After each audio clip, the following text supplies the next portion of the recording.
it's certainly been my intention this season to have more of a positive outlook on stuff. It's got quite miserable last season with a lot of stuff that was going on. So we herald in a new dawn, don't we? Hopefully things are changing. We've got a new coach. Hopefully Tim Steidten. We've got a director of football who's got his feet under the table now. He's got Maximilian Hans in to do all the data stuff. We've got an analytics department. We've revamped the scouting department with video analysts and everything else. Basically, to surmise, it would be an all-new West Ham. However, I heard something yesterday that was very, very familiar. And that is that West Ham bid for a player only to find out they don't want to come to West Ham. That's familiar, right? Because, I mean, it's not even like the age-old tale. And maybe it happens to other clubs. And we just don't hear about it because we don't support them. But I'm looking, and there are others, but off the top of my head, within the past 2 weeks, don't have to look back any further, we bid for Jean-Claire Todibo. Don't want to come. He makes it clear he wants to go to Juventus. So what do West Ham do? We go and make another bid. It is the old way of doing things, by the way, because you'll remember this, go back to Youssouf Fofana when he was at Sevilla. I've told this so many times, but he was at Sevilla. He said he was happy in Spain. He said, I've just put my kids into school. Really happy, settled here. Kids are in school, just bought a house. We made another bid. We were not listening, right? What we're clearly not doing is we're not going out and ascertaining whether these players want to join West Ham or not. We had it on Wednesday or Thursday of last week with Aaron Obi-Wan-Bissaka. Apparently he didn't want to come to West Ham. And now we've just had it yesterday with Youssouf Fofana. Plays for Monaco. He's got 12 months remaining on his contract. And this is a really, really bizarre thing. Now, because he's got 1 year left on his contract, he's available, so we hear, for about £17 million. Whatever you want to translate that into euros, that's what he's available for because he's only got a year left on his deal. Good player. Should have got him last season, but we went for James Ward-Prowse instead. However, we've gone and bid for him. But we've not gone and bid like £17 million like everyone else. We're going to bid like £25 to £30 million. And then it don't take long before the tweet to come out. Yes, you've heard it before, and then you probably watched Gio's video yesterday anyway. And it's not really about that. It's about how frequently this stuff happens. You basically hear that, well, actually, he wants to go to AC Milan, doesn't want to come to West Ham. So one of two things is happening here. Either we're not doing our due diligence and finding out whether these players want to play for us before we make the bid, or we're just trying to bludgeon them into submission. We do know, we have found out, Tim Steidten's done his stuff, he's contacted the representatives, little sneaky telephone call. Not meant to do it, that's tapping up, everyone does it, right? Just to phone up and say, does Jean-Claire fancy playing for West Ham?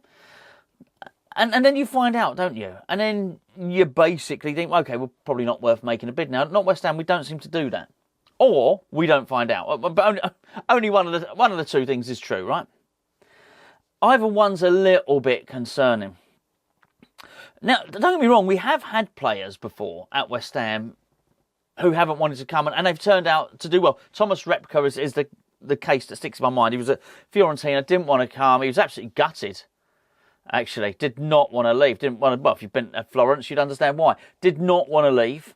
In the end, he did, and he gave it his all. He really was turned into a bit of a Hammers cult hero, didn't he?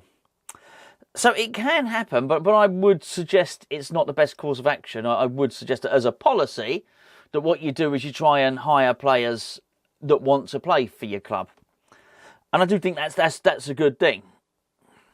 Ironically enough, there are two, aren't there? Of course, you've got, we both know that Carl Walker-Peters wants to join West Ham. We hear that not only does he want to join West Ham, but we've sort of like technically agreed terms. Then you hear the same thing about John Duran.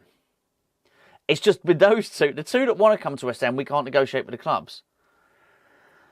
So that would indicate that actually West Ham do have a method and a system whereby we try and ascertain if players are interested or not. So bearing in mind we've done it with John Duran and bearing in mind we've done it with Kyle Walker-Peters, I can only assume that we knew Youssouf Fofana didn't want to come to West Ham, that we knew Jean-Claire didn't want to come to West Ham. Aaron Wan-Bissaka's a tricky one because he may well have changed his mind. But not because he wants to come to West Ham particularly, but because I think Man United have made it known that he ain't going to play right back for them when they get the fella that they want to get. Honestly, it's like musical chairs here. It is absolutely ridiculous. And it's, you know, look, I struggle to keep up and I'm looking at it all the time. And it may well be that I put this video out and it would not surprise me if there's something in this video that's changed. Maybe if Fofana decides he does want to come, maybe we do sign Wan-Bissaka. We hear, as I said, that it may well be changing. We may be closer to the deal now. Maybe we do get Jean-Claire Todibo. I don't know. But I find the whole thing really, really odd. And I couldn't help but think in my few moments of consciousness when I was watching the Wolves v West Ham game. I was looking at them and they had the new fella on the wing there, and they had and I was looking at Cunha, who of course had I think it was, I might have this wrong, but was it not Lopetegui who pushed really hard to get him? I might have that wrong. And I was looking at them and thinking, well, Cunha would be good. I'd like him at West Ham, I really would. But I thought, how come they can sign players and we seemingly can't? Because actually, and somebody made this point yesterday on the comments, that actually realistically, we've only signed one player, really. And I know it's a little bit harsh on my old mate Wes. I know it's a little bit harsh on Lewis Guillaume, but yeah, I sort of understood what he meant. We've made one. It's Max Kilman, one player that really impacts the first team and makes us immediately better. One player that goes straight in there that you look and you can hang your hat on him and say, yes, playing Max Kilman is better than playing Kurt Zouma, for example.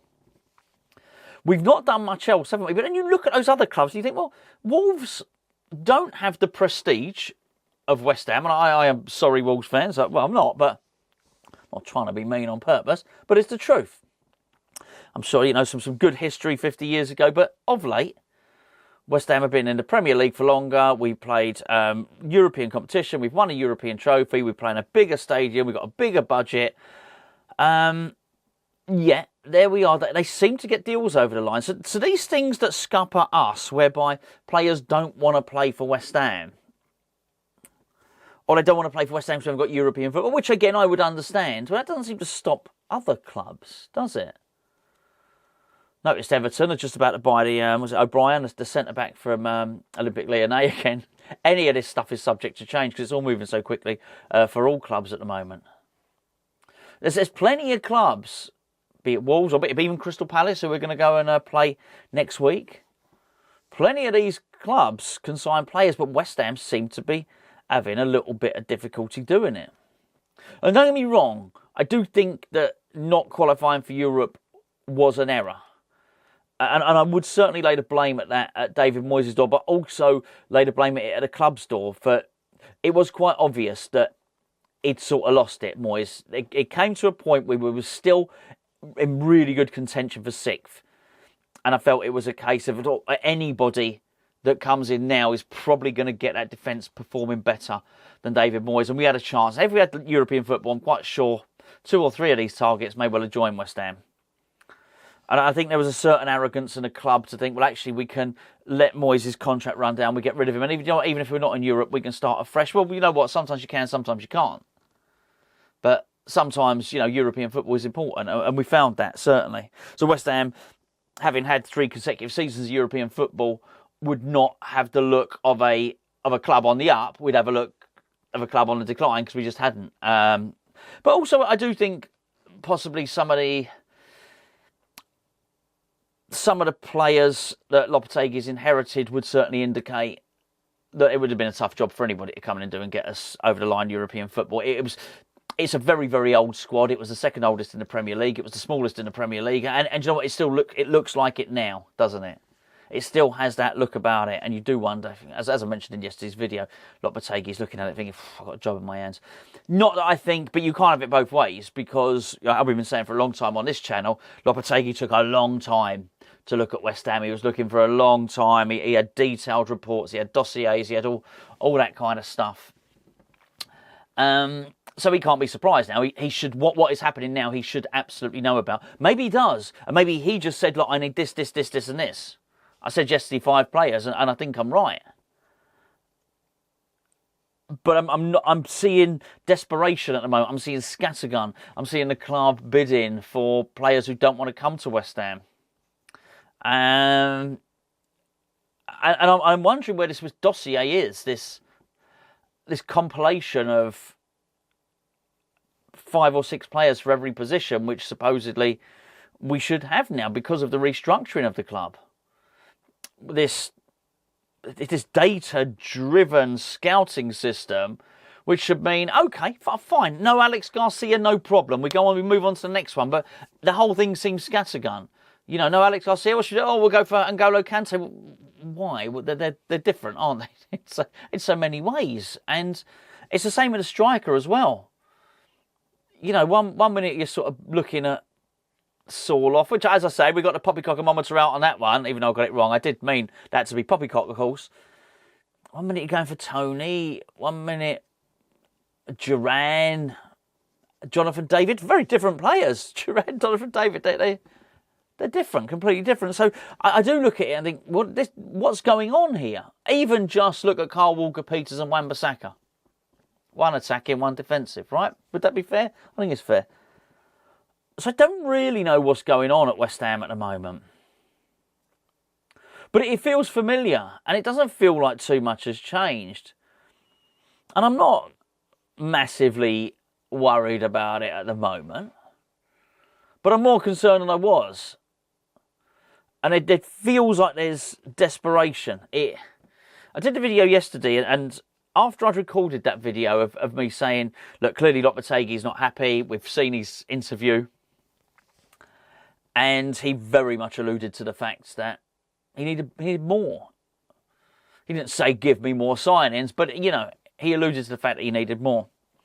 And I felt very quickly, the couple of stories that came out, there were 3 stories that came out, very quickly, which indicated we were going to sign players, and we were close. So bids had gone in. And of course, one of them was the Fofana one, which just looked ridiculous.